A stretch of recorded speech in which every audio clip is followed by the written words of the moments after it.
आज मी 2025 बद्दल बोलायला नाही तर 2025 सोडायला इथं आले आहे.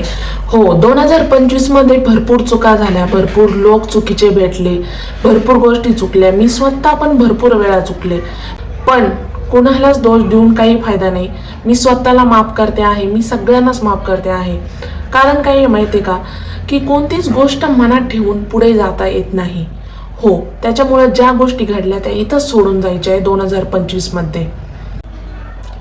पण मी एक गोष्ट इथं स्पष्टपणे सांगते आहे की माफ करणं म्हणजे विसरणं नाही.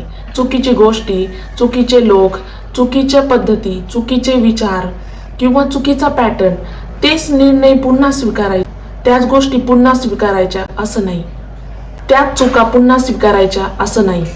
2026 हे मोटिवेशनमध्ये नाही तर 2026 हे कन्सिस्टन्सी आणि डिसिप्लिन बद्दल आहे. हो, कधी मूड असेल, कधी मूड नसेल तरीही मी काम करणार. कोणतीच गोष्ट परफेक्ट नसणार आहे मला माहिती आहे, पण तरीही मी थांबणार नाही. फक्त रोजचा प्रामाणिक एफर्ट असणार आहे, बाकी दुसरं काही नाही. मी स्वतःला प्रामाणिक म्हणत नाहीये, पण स्वतःला कन्सिस्टंट म्हणत आहे. हो, सातत्याचा म्हणजेच कन्सिस्टन्सीचा परिणाम हा खूप पॉवरफुल असतो. तुम्हाला लक्षात यायला वेळ लागेल, पण consistency is more important than motivation.